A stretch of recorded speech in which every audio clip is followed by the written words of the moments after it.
For anyone who's been paying attention for the last 5 years, President Trump's refusal to acknowledge that he lost the election and his refusal to concede graciously was completely expected. That so many Republican officials to this day have yet to acknowledge President-elect Biden and Vice President-elect Harris is also, frankly, not a surprise.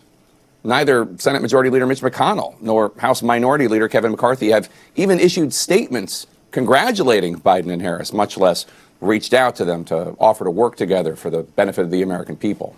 Again, not a shock. With very few notable exceptions, including Governor Hogan and Senator Romney, with whom we spoke earlier, Republican officials have been complicit in the indecent behavior the president has subjected the nation to for the last 5 years. The lies, the cruelty, the inadequate handling of the coronavirus pandemic, which has cost more than 237,000 lives in the United States, a number that continues to grow. They no longer have to behave this way, Republican leaders, but right now many of them are either A, going along with this fiction that there's any credible evidence of election fraud, or B, they're issuing mealy-mouthed statements about how the president has every right to seek his day in court for any legitimate claim, even though they know there are no legitimate claims. So why? After all, President Trump will be shown the door on January 20th, whether he concedes or not. Well, it's because he's not leaving American political life. As long as there is a Twitter and a right-wing media ecosystem, Donald Trump will have a voice. And as long as he has a voice, he will have influence with his tens of millions of supporters. And as long as he has influence with those supporters, Republicans who want to gain or to keep power will refuse to cross him.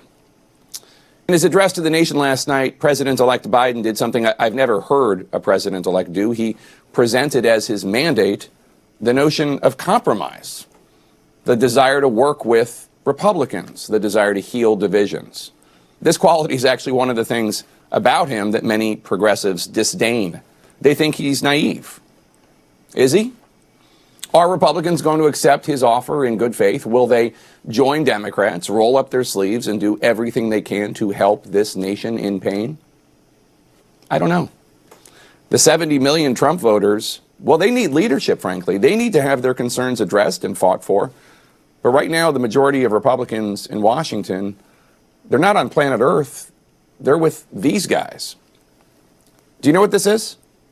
This is a press conference held by Rudy Giuliani and the rest of the president's legal team yesterday, making wild, completely unsubstantiated allegations about voter fraud. Now, originally, the president billed this press conference as taking place at the Four Seasons Hotel in downtown. But it actually ended up being held in the back of Four Seasons Total Landscaping, no relation to the hotel, very far from the center of Philadelphia, next to Fantasy Island Adult Books, across from the Delaware Valley Cremation Center in an industrial part of town, north of the Tacony-Palmyra Bridge. An obvious screw-up in booking, but they all played along, pretended that that was the master plan the whole time. That's what Republican lawmakers want to stick with? Good luck with that. Thanks for spending your Sunday morning with us. The news continues right now.